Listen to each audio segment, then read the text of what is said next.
All right, it's time for part two of my discussion on the animation category in the Emmys. Once again, I need to point out that I hold no value to the Emmys. I don't put any emphasis into it.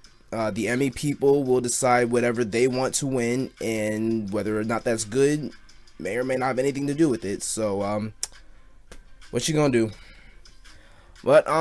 So last week they announced the final nominations for the animation category in the Emmys, as well as all the other categories. I may talk about the other categories some other time, but today we're gonna pick up where we left off on our last video. The last video we talked about everything that was submitted, and now we are down to the final five. I have seen each of these episodes at least twice. So I was able to watch it the first time just for the experience, just to see it for the first time. Then the second time I was able to really analyze it, decide how I truly feel about it. So we're gonna get into that. But first, we're gonna go over some past year's nominations in this category. See what they nominated in the past and pick up on some trends that may that may help predict what could win this year. So let's get into it. Just to be clear, this video is specifically for the half-hour category. If you're looking for the short form category, that's not going to be in this video, but I'll link the list of nominees in the short form category in the description.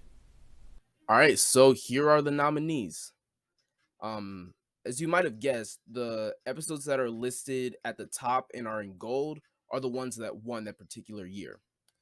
So we're gonna start off with 2018, and the winner of 2018 was Pickle Rick. And this is stupid because Pickle Rick is stupid. It's a stupid joke. Why would you nominate an episode that is just a joke? Like people don't like this episode because of that long monologue at the end talking about how deep Rick is. Like that was stupid. Like this character doesn't even know Rick. How is she able to analyze him like that? Because they're therapists, like whatever. And it's just like it's not. It's just, man, they really tried to pull something with us, but no, come on now. I mean, it's pretty well animated. There's a lot of action, but people don't really care about that. Uh, it wasn't a bad episode. It's just I can't believe this one. It's a stupid joke. But under that, you got Big Hero 6 the series, Baymax Returns. This is the first episode of Big Hero 6 the series. Um I actually haven't seen Big Hero 6 the movie, so I don't know how it holds up, but it's in a different animation style. Obviously, you're not going to have that high budget movie animation in 3D translate into a TV show. Nah, they had to do this one in 2D, and it doesn't look like that good. It's not terrible, but eh. And the plot was also meh, mid. Wouldn't say it's that great. Next you have Bob's Burgers, V for Valentine Detta. This is the episode where Tina is sad because Jimmy Jr. has a date or something, and so Linda takes what was supposed to be her and Bob's limo ride and turn it into a girls trip. And so Bob and Jean do this what acrobat thing or some honestly, this wasn't bad. It's just like I wouldn't call this award worthy at all. Under that you have Gone Boy from The Simpsons. This is an episode where Bart goes missing and Sideshow Bob tracks him down in attempts to kill him.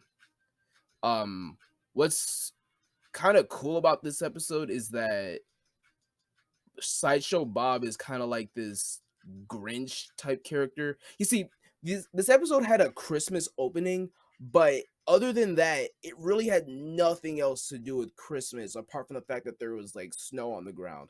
But like the animation on Sideshow Bob was really impressive, and the story was pretty good, and there were a lot of good jokes in it too. So I can see this being nominated. This is pretty good. But the best nominee of this year was South Park Put It Down. This is one of my favorite episodes of South Park. It's all about people reading the news and being scared and obsessing over it. And the moral of it is just to kind of like, even if you're scared, like you shouldn't just you shouldn't just be on your phone all the time just reading these news. It's not good for you. You need to just like take a step back and talk to people, you know? Like that's a really great message and I think they pulled it off like phenomenally. I love this episode a lot. I honestly think that one should have won over Pickle Rick. But whatever. And now we're at 2019, where the winner of this year was The Simpsons Mad About the Toy. I don't really get it. I don't get why they picked this one. I mean, so the episode is about grandpa telling a story about how he kissed a dude or a dude kissed him and that dude got fired because of it. Um it's about like, you know, it's kind of like, you know, it's a gay storyline, so that's probably why they pushed it. Um the episode was just, I don't know. It wasn't that great, if I'm being honest. I'm sure I'm sure people that are like I'm not in that community, but I'm sure people that are in the LGBT community wouldn't say that this isn't like groundbreaking in any way. So yeah, underneath that you have Adventure Time Come Along With Me. This is the finale, so I'm not really going to talk about it, but it's great. Like Adventure Time was great. They kind of pulled off the finale, so yeah, I guess you could nominate it, but you would kind of be lost on information if this was the first thing from Adventure Time you've seen. But really good, I'd say. Big Mouth, the Planned Parenthood show.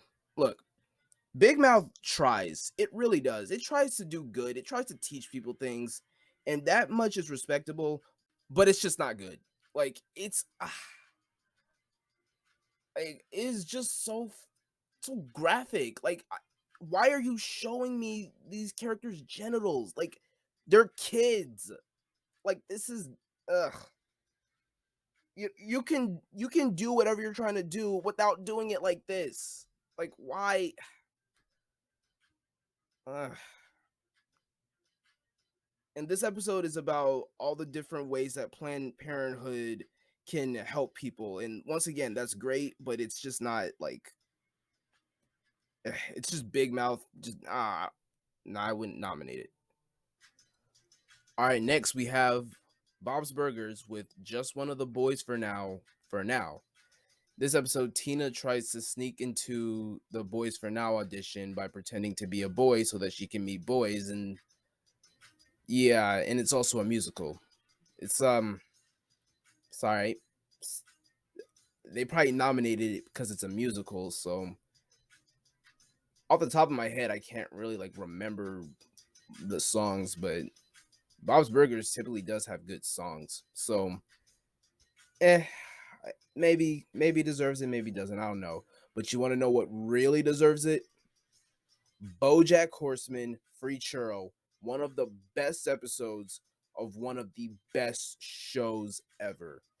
This episode is amazing, and it is entirely just BoJack talking. BoJack is just standing up on stage, giving a eulogy at his mother's funeral, and that's it. There's nothing else in the episode. There's no subplots. There's no cutscenes.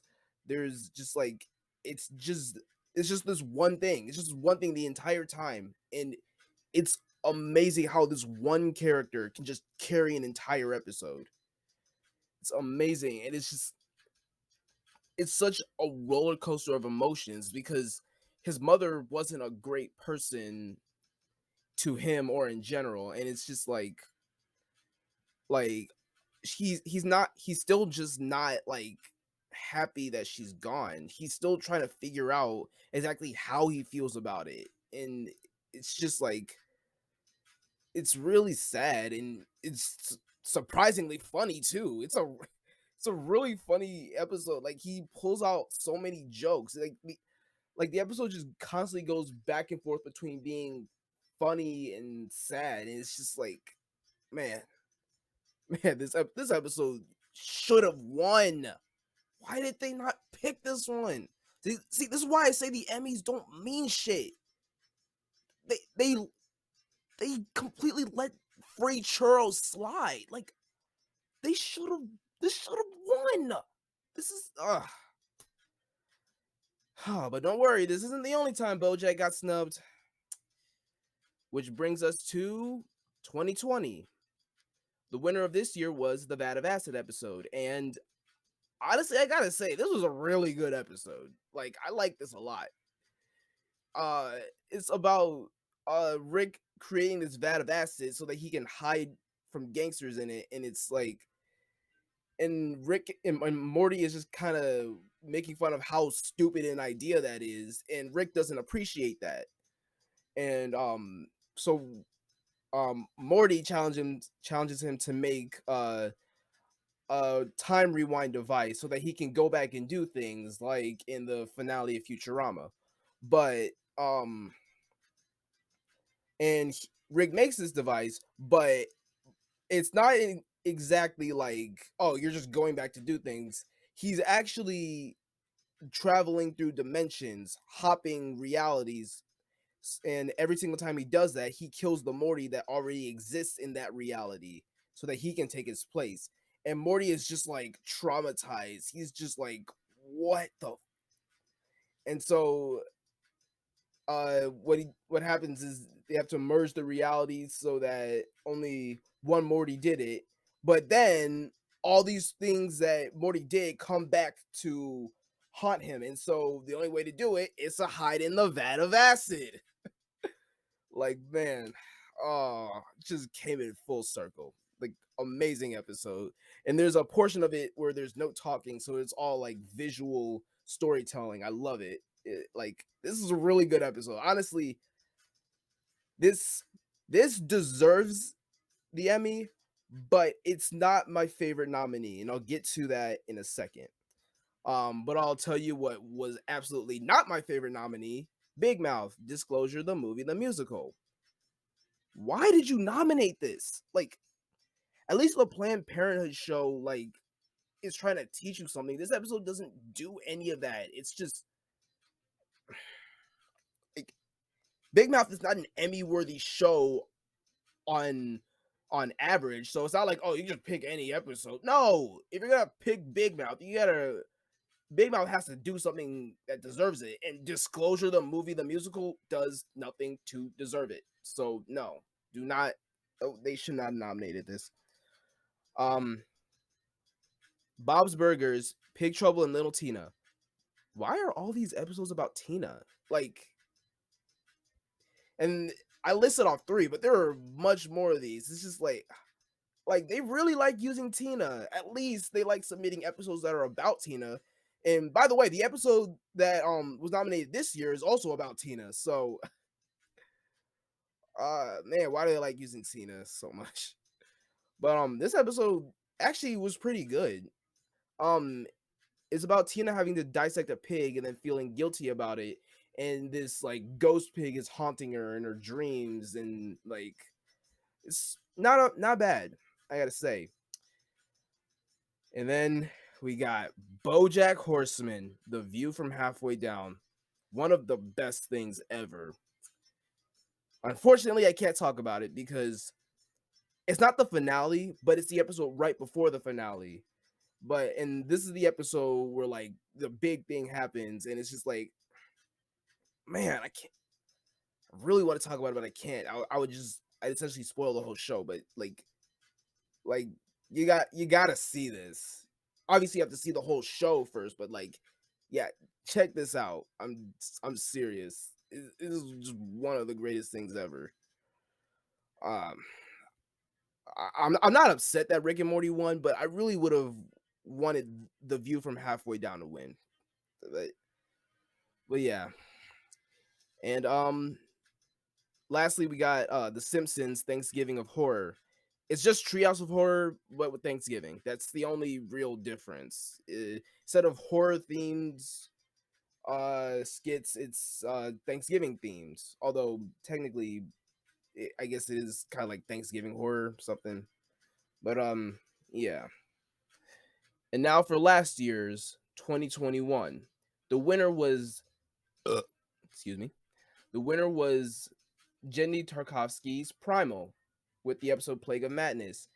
If you know Jenny Tarkovsky, you know he creates some really great things. Samurai Jack, Star Wars Clone Wars, Dexter's Lab. Like, he's a really talented person. And this show is about a caveman who doesn't talk. So everything is done through visual storytelling. And this is definitely like the most artistic one of them all. So of all the other nominees. So I can definitely see how it won. Big Mouth, the new me. Unlike the other two Big Mouth episodes, I actually understand why this one was pushed, because this episode features a trans character, and I gotta say, like, even being outside that community, they seem to treat this character with a lot of respect. Um they kind of show what it's like to be trans, and um and I can tell it can be, I can tell that it's hard for people in that community. So I'd say, like, they treat it with some respect. On that front of the episode, not bad. But the rest of it is still Big Mouth, and there's all these different subplots that just like, ugh. Like, if you don't like Big Mouth in general, like, you may or may not like this, but like the the everything else about it is just um yeah, they try, just they really just don't need it. They don't need the award. Bob's Burgers, Worms of Enrearment. This episode is about them getting this disease or something, coincidentally airing around the same time COVID started. And I say coincidentally because it was definitely made before it, because it takes a long time to animate. They didn't animate it. They could have animated this in time, like when it just started, you know. But uh yeah, that's what it's about. I wouldn't say it's like great or anything at all. The Simpsons, the Dad Feelings Limited. This is about comic book guy, um a comic book guy's girlfriend wanting kids, and trying to persuade comic book guy into having them, and they use Bart and Lisa to show how good kids can be. But I guess comic book guy just doesn't want kids or whatever. um there's some merits to this. There's some good things about it, but eh. And then we have South Park, the pandemic special. Well, I have no, of course they did a pandemic special. This is what South Park does. It takes what happens in current time, and they do their South Park thing, take their spin on it. So of course they have to do a pandemic special. I hate it when other shows try to do it. It's just like, I don't want to know what's going on in the world right now. It's just like, it's like I go to TV to escape it, but since South Park has always done this kind of thing, I was kind of able to accept it. And I have to say, it was pretty good. I enjoyed this a lot. Definitely got me through pandemic. Just it gave me a good laugh, I gotta say. So yeah, those were the nominees for the past 4 years. So let's go over what this data means. As you can see, Bob's Burgers and The Simpsons were nominated all 4 of those years, and surprise, surprise, they're also nominated this year. And I've said that some of those episodes were good, some of those episodes were less than good, but the only thing that's consistent is that they're always nominated. Another trend is that Rick and Morty has won every year that it was nominated, and that is also a show that is nominated this year. What this means is that there are some people out there that really want to push Rick and Morty, Simpsons, and Bob's Burgers. And regardless of whether those episodes were good or not, they're always going to be picked. So, yeah, and the only reason Rick and Morty wasn't picked in 2019 and 2021 was because no episode aired in that time frame. But if it did, then it would have been nominated. So, yeah, there is something going on with the people that are deciding these things, and it's like a lot of the same shows keep getting nominated, and a lot of the same shows like BoJack keep getting snubbed, and it just kind of shows that maybe this isn't something that there's a lot of merit to. Maybe people just want to see the exact same shows get nominated and win. And as you can see in the last video, there were 42 things that were submitted, and I can't speak for the quality of all of them. There were some good ones out there, and I'm sure the number is going to be relatively the same in past years. So I have to believe that there are plenty of other shows that could have been nominated instead of Big Mouth or some of the lesser episodes of those other shows like Pickle Rick. But, you know, they're just gonna keep picking these same shows. And, yeah. So, we're gonna talk a little bit about those shows, but there's some new additions coming up. I'm going to give myself a 5-minute limit to talk about each of these episodes so that I don't start rambling. I'm going to be talking about these in alphabetical order by the show's title. So the first show that we're going to talk about is Arcane, When These Walls Come Tumbling Down. So I don't know a whole lot about Arcane, apart from the fact that it's based off of a video game, League of Legends. And you can really tell that it's based off of a video game by the show's animation and character designs. They move like a video game, looks like a video game. It's pretty uncanny like a video game, but it's a unique style. I don't think it's bad, just, you know, the uncanniness in the designs in a video game apply to this show. So, yeah. One thing that's really good about the show is the art. Like, the background art is like, it looks beautiful. I really like how it looks, and it's pretty great. So, that part is good. What's weird about this episode that they nominated is that it's episode 6. And according to Wikipedia, the way that they do their episodes is that there are 3 acts and there's 3 episodes per act. So this is the 3rd part of act 2. So, and because of this, I don't want to say that I couldn't follow along, but it's just, I don't want to say I was lost. It's just kind of like, I couldn't get into it because I don't really know who these characters are. They kind of just expect you to, the show expects you to watch it in order, so they should expect you to already know who these characters are, or, you know, play the game that is based off of, which I have not. So, this is kind of a weird one to nominate, because, like, I don't really know what to say about it. And I saw it twice, and I still am having kind of a hard time pinpointing what is really good about it. Like, excuse me. I understood the plot perfectly fine. Like, there's someone with an illness, and is about to die, and another character is being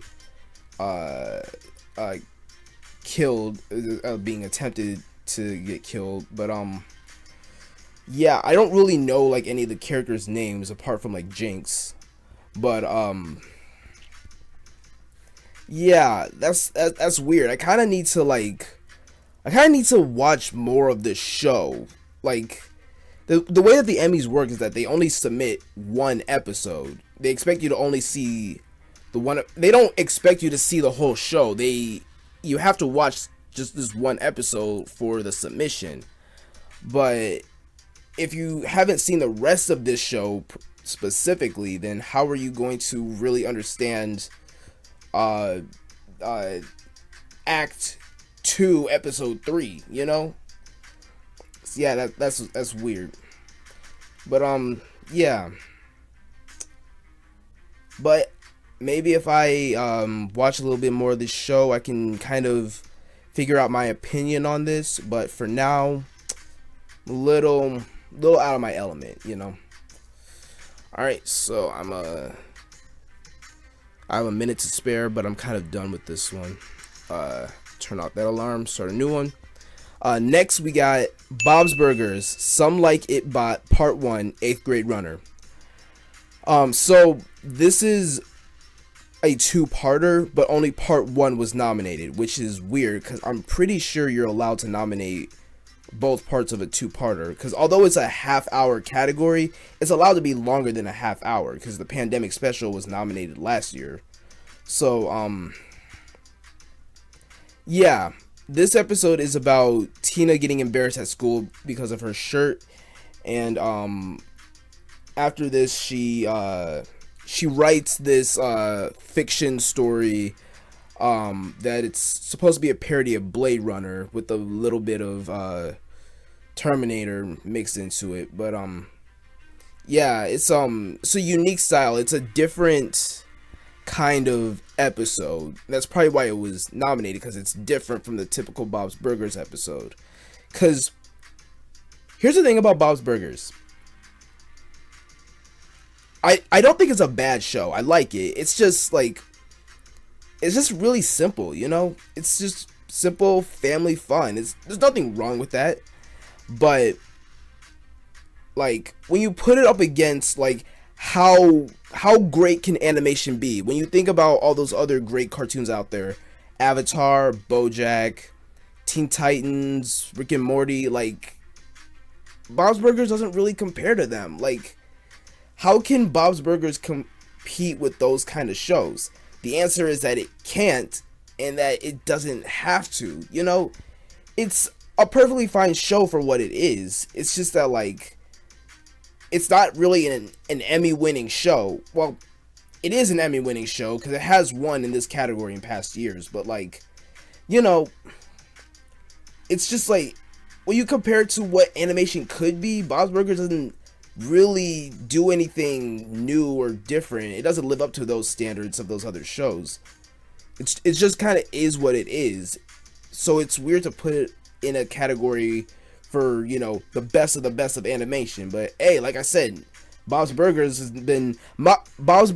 literally been nominated every year for the past 11 years. So basically the entire show's run, it's been nominated. Regardless of how good or bad a particular season was or episode, it's going to be nominated. And, like I said before, it's most likely going to be about Tina. And this episode is about Tina. The writers really just like Tina if they're going to keep putting her in these episodes. Like, whatever happened to Bob? You know, Bob Burger. I know it's not his name, but, you know, like, he's supposed to be the main character. But all right, let's talk about Bob in this episode. So, in this episode, he saw someone write bad things about his food on the bathroom wall. He's trying to figure out who did it, and I forgot who did it. Maybe they figured it out in part 2, but I don't know. I kind of forgot who it was, but whatever. That's his subplot. Like he's kind of like pushed to the side to the subplot. It's like, and they're always going to put the focus on the Tina, at least for the episodes that were nominated. It's weird. I mean, on some level, it kind of makes sense that they would pick Tina, because the first episode that won an Emmy, Mazel Tina, was about Tina, so they're gonna keep pushing Tina episodes. So I guess that makes some kind of sense, but really, you can't do anything better with a different character. But I like the episode. Like, it's a fantasy Blade Runner parody. It's not bad. Just a parody. Not a whole lot to it. The next nominee is Rick and Morty with the episode Mort Dinner, Rick Andre. In this episode, we meet Rick's nemesis, Mr. Nimbus, who is just Aquaman but an asshole, who wants to fuck Beth and Jerry. Meanwhile, Morty has a date with Jessica, which keeps getting interrupted by having to deliver wine to Mr. Nimbus, and every time he goes into this Narnia world to help the wine age, he keeps getting people angry because they keep leaving him. Morty keeps leaving them to die or something. I don't know. It's weird, and eventually they get into Rick and Morty's world, and Jessica gets kidnapped, and Morty has to save her, and then Rick and Mr. Nimbus start fighting about why they don't fight anymore, and why Mr. Nimbus is such a joke to Rick or whatever.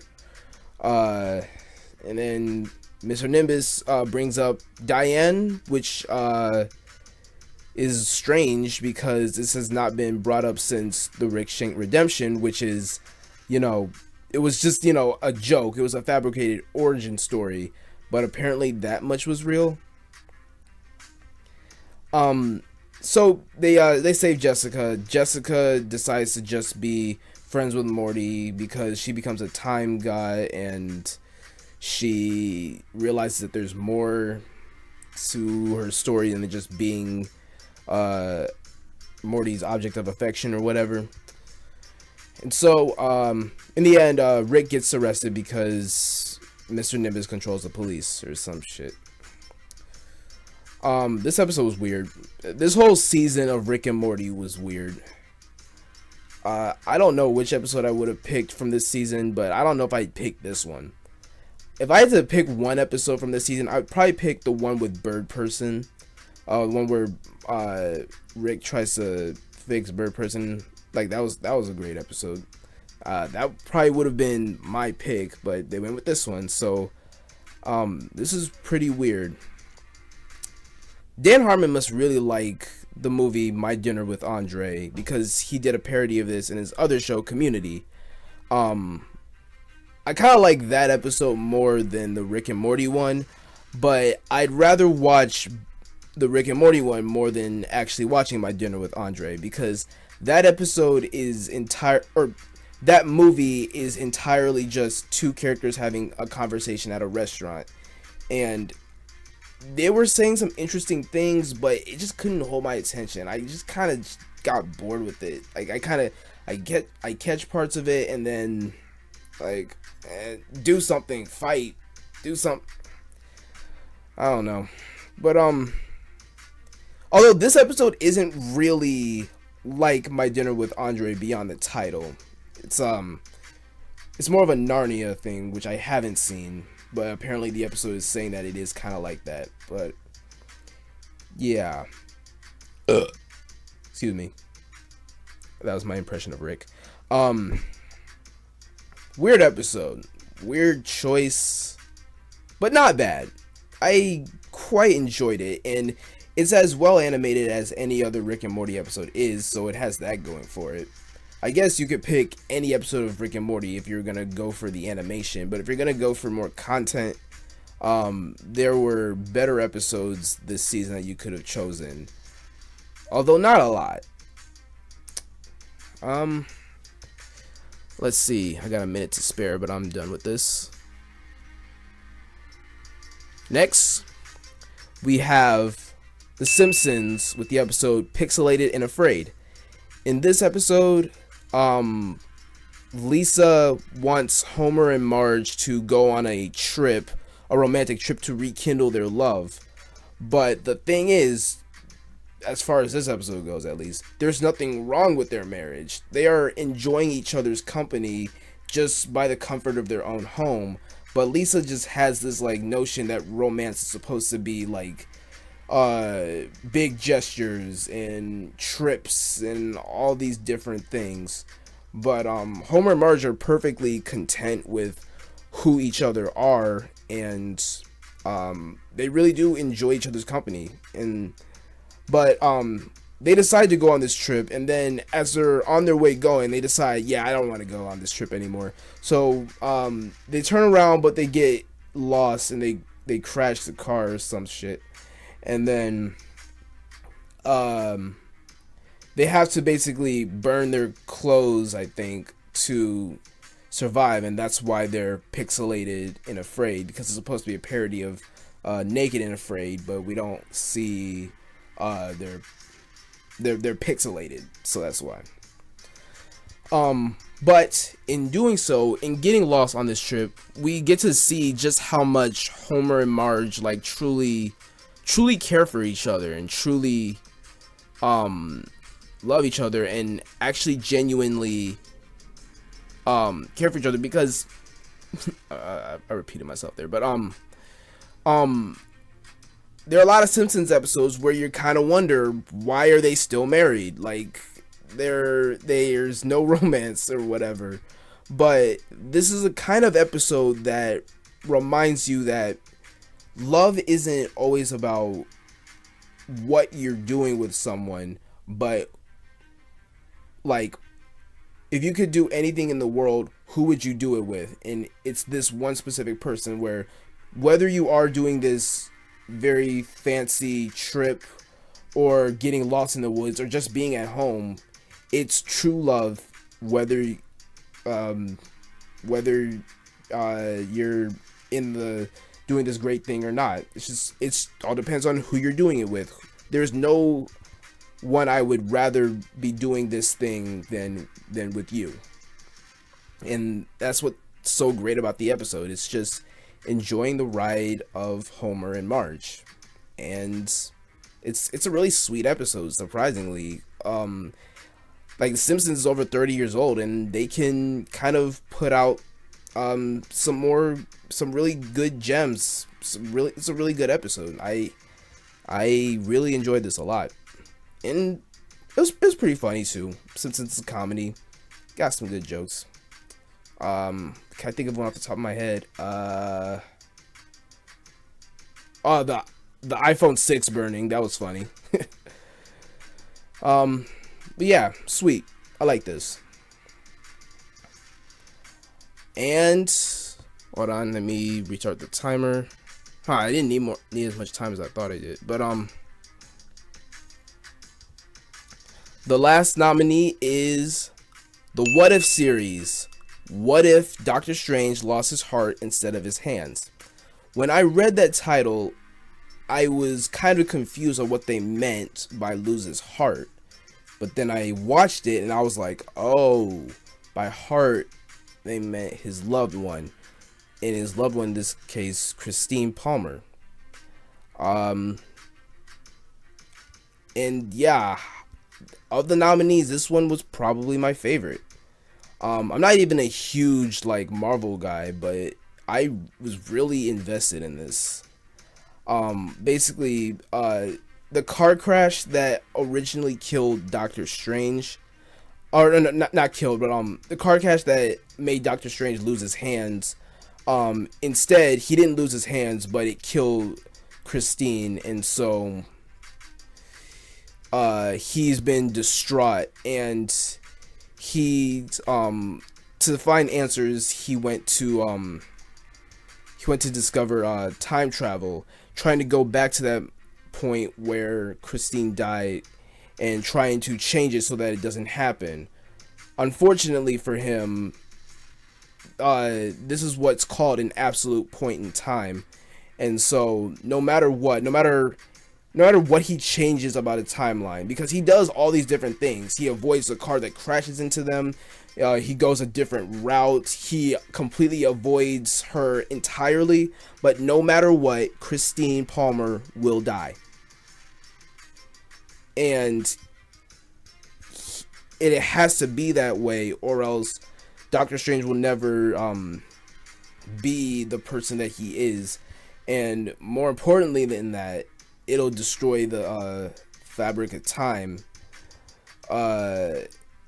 And, well, spoiler alert, that's what happened at the end. He wanted this so bad, he ended up destroying the fabric of time, but he ended up having none of that. He didn't get her back, and the world is now destroyed. But what's great about it is that it's just a what if, so none of this actually happened. Though it could. I really like this. I really did. I could watch this over and over again. I enjoyed the action, the just the intrigue of the different timelines. It's like it's truly great. I have not seen the rest of the What If series, but if the rest of it is something like this, I gotta say this is it's really great. Alright, so those are the nominees. So you're probably not thinking, what does Purge think is gonna win? And the answer is Purge has no idea. See, look, the Emmys are weird. They're random. They pick random things. They nominate random things. So I have no idea who they're gonna pick this year. They could literally just like put all the nominees on a slip of paper and then pull out of a hat, and that's the one that wins. That's what I'm thinking that they do sometimes. But let's go off of recent trends to come to this conclusion. If I had to decide, or not decide, but like if I had to guess which one they would want to pick, I kind of have two guesses. One would be Doctor Strange, because I know that the Oscars, at least, they have a real Disney bias, and it would make sense if they just saw Doctor Strange and picked that one. Honestly, I wouldn't be bad if they did that, because that was the best one. But that could possibly be the one that they pick. Or, if not Doctor Strange, I would have to say Rick and Morty, because Rick and Morty is currently 2 for 2 in being nominated, so it might get a three-peat. So I'm saying. But yeah. The Emmy ceremony is sometime in September, and I may talk about it when it comes up and talk about the winner of this specific category. But yeah, it's a nice little analyzing of these nominees, and we'll see what they end up picking. All right, catch you.